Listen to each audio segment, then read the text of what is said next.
Hello, everybody. Great to see you here. I'm your host, Jason Nadek. How would you describe the way you feel leading into tax season? Is it stressed, uncertain, anxious, or even confused, or maybe all of the above? Those are all very familiar emotions for many Canadians as they prepare for tax time. And things can get even more complex for those of us who trade options. There are specific rules to keep in mind and details you need to keep track of along the way. Well, that's what we're here to sort through in our conversation today. Hopefully, we'll help you feel a little more confident and maybe even comfortable dealing with options come tax time. So let's turn to Patrice Lalande. He's a tax partner with PwC. He has more than 25 years of experience handling tax matters here in Canada as well as abroad. He's going to explain how options may be taxed and some nuances for investors to understand. Patrice, thanks so much for joining us here today. Thanks, Jason. Now, before we talk tax, I have a quick trivia question for our audience members. Is it true or false? Canadians who trade options on US stocks must convert their transactions to Canadian dollars for tax purposes. Now, I know you know the answer, Patrice, but let's hold our tongues here. We're going to share the answer at the end of our presentation, so stick around for that. All right. So, before we dive into how options are taxed specifically, let's take a step back for a moment. Can you give us a quick refresher on some of the ways investments may be taxed that are relevant for option traders? So basically, taxation regime provides for taxation of dividends in a different way than capital gains, and then regular income or regular business income. Call it income from property, call it income from interest income from bonds, etc. And in the course of taxation of options, one of the things that's important to consider is whether or not the investors will be taxed, their income will be taxed as capital gains or as regular income. What you need to know as well is that options are considered a separate asset, much like shares or bonds. Or so by itself, it's a contract that can be traded, and that has an existence of its own, and then generates tax consequences when it's bought or sold. Um, and then really the $1 million question on this is whether or not it's going to be any income generated or resulting from options investing is going to result in capital gains or regular business income or property income. The bigger impact for this is that if it's capital gain, then it's going to be taxed included in income at only 50%. And then if it's business income type, then it's going to be fully taxable and fully deductible if a loss is incurred. And bear in mind that capital losses can only be used against capital gains. So that's another big difference between treatment of income as regular income or capital gains. Yeah, those 2 points are definitely the $1 million question there for sure. Now, if anyone out there in the audience wants to learn more about different ways in which investments might be taxed, we have a great resource. You can check out our video course on tax planning strategies for Canadian self-directed investors. Okay, that's in our Learning Center on Webroker. Okay, so what can traders do to help ensure their options income are consistently classified as capital gains so they're taxed at a lower rate? That's one of the most controversial subjects, within tax practice as to whether or not income is on account of income or an account of capital. And there's no real clear line in the sand as to what triggers one or the other. There's generally a number of criteria that the CRA is going to look at to determine whether or not income is or income is on account of capital or on account of business income. So, for example, the criteria that can be used is if there's an extensive buying and selling, if the securities are owned for a very short period of time, what's the knowledge of the investor on the securities market? Is the actual trading of those securities part of the regular business operation of the investor? Is there a substantial amount of time that the investor takes in investigating and studying the securities market for purchases and sales? Is the investor leveraging the purchases of securities for the purposes of those investments or using his own capital? And again, it's a bunch of criteria.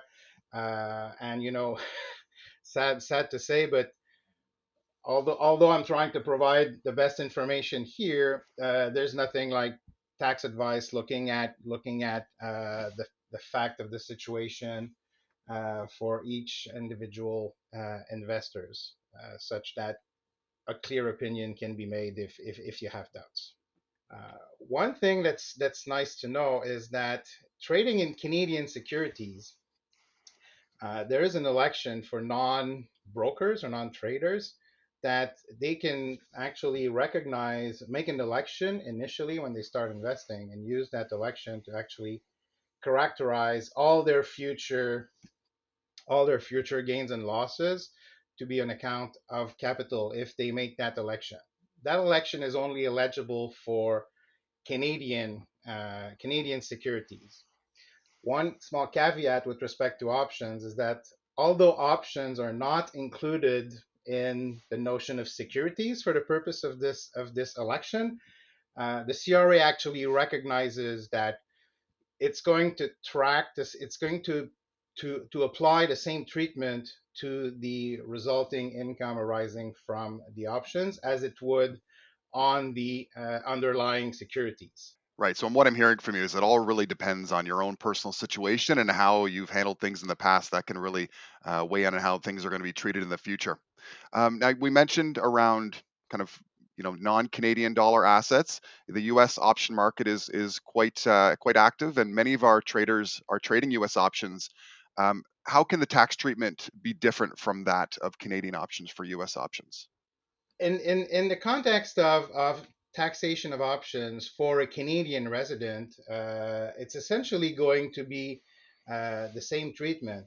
The biggest caveat here is that foreign exchange will have to be considered. So as soon as you start transactions in a different jurisdiction, such as in the United States, then the CRA requires that you report income in Canadian dollars. So it means that you need to convert the initial purchase in Canadian dollars. You need to convert the sales in the US into Canadian dollars such that it can be properly recorded and reported in your tax return. And that that impact, the foreign exchange implications, can also transform a winner into a loser or a loser into a winner, depending on where the foreign exchange gains or the foreign exchange rates go up and down versus the actual security. Okay, so shifting gears, we have many of our investors are really looking to be as efficient as possible, and they're using their registered accounts such as TFSAs and RSPs for options trading. What are the rules that we may need to consider for options trading in these accounts, and how might traders use them to lower the amount of tax they might have to pay?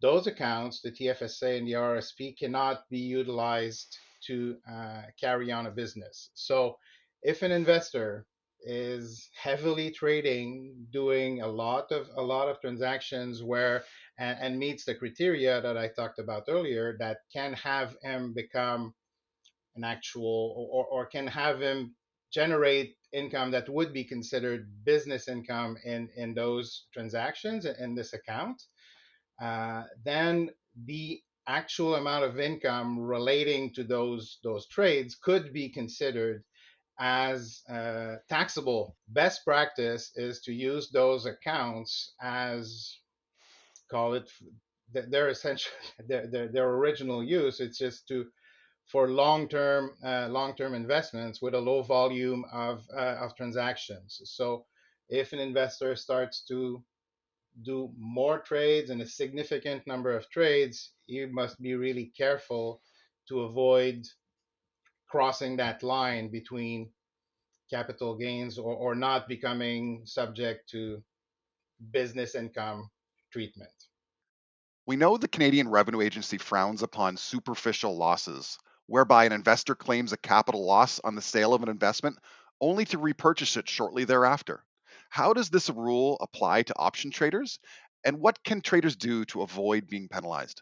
Superficial losses are really when you buy or sell the same or a similar security before in the period comprised of 30 days before and 30 days after the actual date of your transaction. But that rule is applicable to a specific title or a specific property. So an option again is a separate contract, a separate arrangement whereby you're agreeing to buy or sell a specific investment at a specific price within a specific period of time. So therefore, we don't see that often just to have the same strike price period and characteristics for an option for those rules to be applicable. But that being said, if you do a lot of options trading on the same properties or the same titles and the same underlying title, then those rules could be applicable. Okay, with a lot of the fundamental information now unpacked, let's get into options taxation specifically.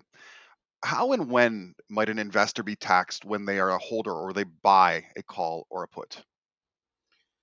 All right, so simple question, maybe a bit more complicated answer. Let me try to break it down again in two buckets, just so that we're clear. So first, I'm going because the treatment is going to be a little bit different, or the timing is going to be a little bit different depending on whether or not the investor reports on account of income or on account of capital gains. So first off, if we're reporting option trades on account of income, so let's say you buy a call and it's not exercised, then you're able to deduct the cost or you incur a loss in the year in which the call expires. If you buy a call and then you actually sell the call, much like you'd sell in the open market or sold to close, then the tax consequences occur when you actually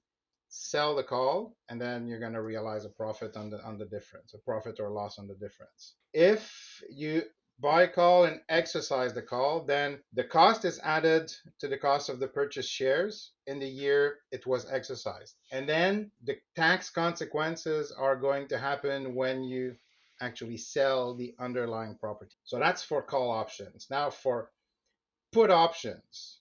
So if a, and the treatment is generally similar for the three scenarios, but let's take them one by one.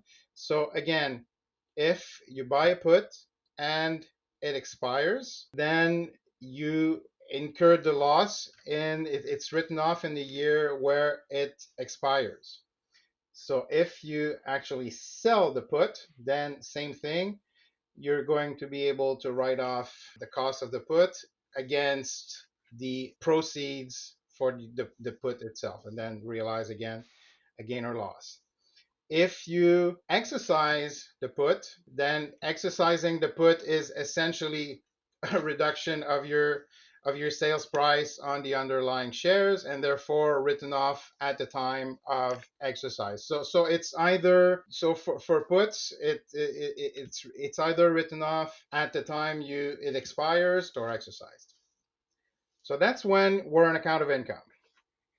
Now on account of capital. So again, you have a call, it expires, you realize a capital loss at the time of expiration of the call. If you buy a call and you exercise the call, then you add the cost of the call to the cost of the shares that you purchased as a result of the exercise of the call. If you buy a call and you sell the call itself, or again sold to close with the actual writer or on the open market, then you're going to realize a gain or loss at the time of sale when you sell your call. Now, for put options, similar. So if your put expires, you realize a capital loss on expiration. If you exercise the put, this means that you actually sold the shares. So the price of your put reduces the proceeds from the sale of the shares, And then if you actually sell the put option itself, then you realize a gain or loss at the time of closing the contract. Okay, so we've unpacked long options. Now let's flip this around and talk about if an investor sells to open or shorts a call or a put. How might they be taxed on that particular type of trade? We're going to start off with the investor reporting on account of income. So an investor issues a call. So if the call expires, then it's reported as income in the year in which the actual call expires. If it's exercised, then in the year of exercise, then the investor will report income from the sales price that he received on the issuance of the call minus any profit or loss realized on the underlying properties. If the call is bought to close, essentially the same thing happens is it's going to be reported in the year of closing. Now for put options, it's essentially going to be the same treatment the other way around. So if a put option is expires, then the income is going to be reported by the investor in the year of expiration. If it's exercised, then the proceeds are deducted from the basis of the sale and reported at the time the transaction closes. And if it's bought to close, then we realize a gain or loss at the time where the option is actually closed. In instances where trades are reported as capital gain, then the general rule is that your call or put is going to be taxed in the year in which it was sold. So you issue a an option. You're essentially generally deemed to have sold a property that has no tax cost for the price that you've received, and that generates capital gain. And then depending on what happens with the option, so if it expires, then this obviously becomes final and is generated is confirming the initial treatment. And if there's an exercise or then you're going to be generally reversing that capital gain and then either reducing your proceeds or increasing your cost. Great. So let's now jump into some specific situations. And one of the more common strategies for our investors is to sell a covered call. So let's say we sell a covered call for premium in the first fiscal year, but then maybe you're assigned on the contract in the next fiscal year.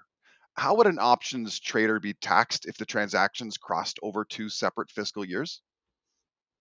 Okay, so we're mostly going to talk about a capital gains treatment here because we've briefly talked about what happens on the income if it's considered as income, and it's generally going to be closing off in the year where the option expires. So in a context of capital gain treatment, then you would have had your capital gain in the year one, right? When you issued and when you wrote the option. Then in year two, that's where some things could happen that essentially would reduce your capital gain to nil, and then you have either a reduction of your an increase in your cost or a reduction of your sales price, depending if it's a put or a call on the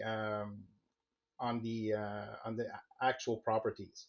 So in situations like this, if you the right way to do it, if you've already filed your taxes for the previous year, the way to do it is to file an amended tax return to actually correct the treatment in the previous year, and then claim your proper tax consequences in the second taxation year, whether it's a reduction of the cost of the shares or an increase in the proceeds. So say everything closes out in February or March and the investor hasn't yet filed the tax return, then you can already provide for the right tax treatment in the initial tax return if the facts are known when you actually file the tax return, so such that you don't make a false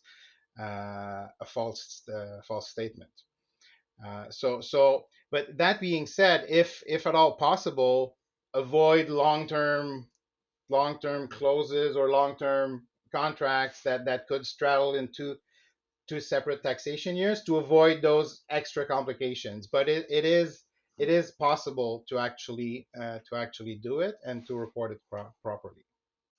Now, what if an investor sells multiple puts against the same underlying shares? If they are eventually assigned and forced to purchase the shares, could they use the premium they received earlier to reduce the cost basis and pay less tax on the proceeds when they eventually sell the shares? Again, here we're going to talk about the capital gains treatment, and in this case, short answer is no, because every every contract has an existence of its own. So basically, you look at what you do with what happened with a specific contract and whether or not you had to purchase the shares. If you did, then you reported the capital gains in year one when you actually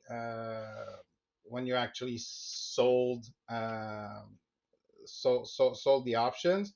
So you have to look at every contract by itself and what happens what happens to it. And it might be a bit counterintuitive as to cost for actual shares is blended. So if you purchase shares at multiple times and you have different cost base for every transaction, you kind of average the cost for this particular thing.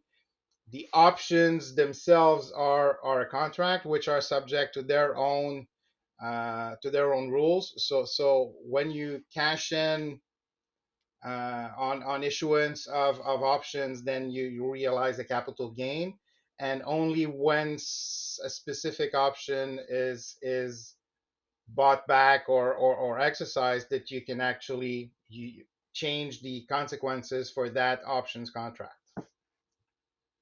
Some investors use long dated options as part of a stock replacement strategy. So, if an investor bought a long dated call in one fiscal year and then decided to roll it forward into a following fiscal year, how would they treat this trade come tax time? If we're talking about an investor that reports on account of income, um, any cash receives from selling the call to to close the position would be included in income in the year where the position was closed, and then you kind of write off the original cost. So in that case, that would be in the following taxation year. However, if an investor reports on account of capital, then they would record a capital gain or loss on the purchase and sale of the call to close the position. Uh, so in that case, that would also be in the following taxation year. Some sophisticated traders might employ multi leg option strategies. Would each leg of the trade be subject to taxes on its own, or would it be treated as a single taxable event? Even though everything is a global strategy for tax purposes, you look at each Mhm. specific transaction to be reported separately. The fact that their strategy is not relevant in terms of the tax consequences. Now, there can be a lot to sort through when it comes to tracking how our investments are taxed, and options are no different.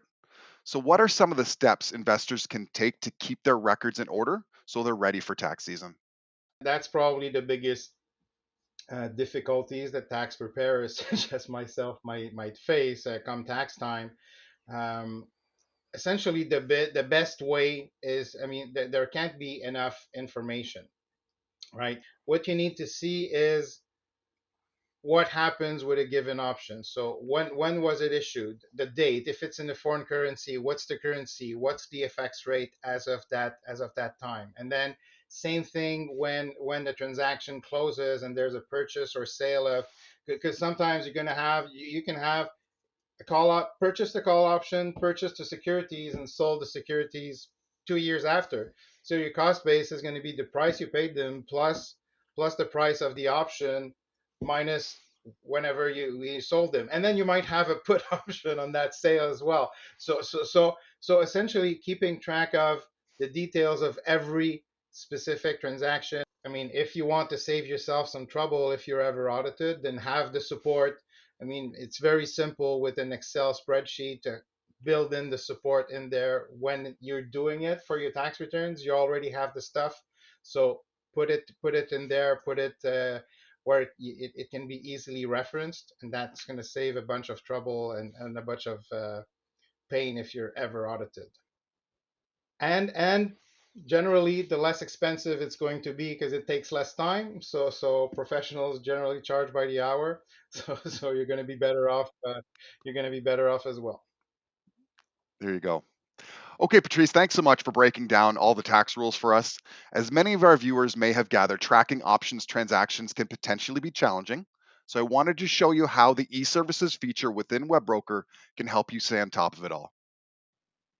To locate your important historical documents within WebBroker, start by choosing the Accounts tab located in the top left-hand corner of your screen, and then under the Account Details column, select Documents e-Services. Now that you're on the e-Services page, you'll have access to the most recent 7 years worth of information. You'll notice there are statements, confirmations, as well as tax documents here for your viewing. On the Tax Documents tab is where we house all of your important government tax slips we produce on your behalf. Additionally, you'll find many supplemental forms such as a tax package, an income and trading summary to hopefully help make your tax filing just a little bit easier. You can either choose and look at an individual tax year, or you can see all of the documents that we've stored over the past 7 years. Once you've located the document you'd like to view, it can be loaded by selecting the tax year on the left-hand side of the screen. From there, you'll be able to print it. Additionally, if you'd like to download and save either one document or multiple documents onto your computer, you can check the boxes located on the right-hand side of the screen and then click the Download Selected button. Now that you know where to find your important documents, I'd like to show you some additional resources within WebBroker to help keep you informed on important tax matters. First, select the Learn tab at the top of the page. Then in the Video Lessons section, select Browse Lessons.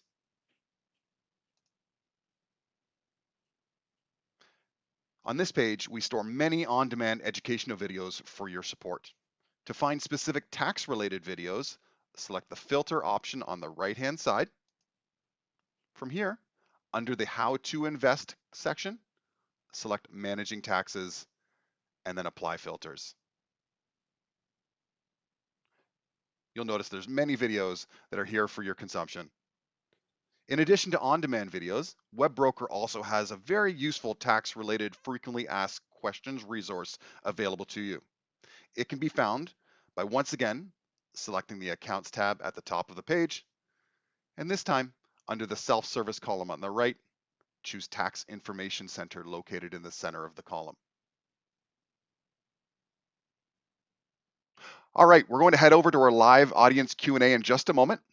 But first, let's share our answer to our trivia question that we asked earlier. As a reminder, here's the question.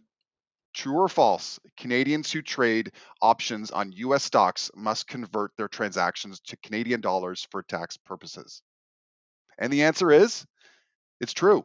The Canadian Revenue Agency requires each trade to be converted to Canadian dollars using the foreign exchange rate at the time of the transaction. That goes for the initial purchase or sale of the option, as well as the exercise or assignment that may follow. All right, so it's good to know lots of record keeping that needs to happen, and we do provide that for you in the tax slips that we make available for you in e-services as just shown.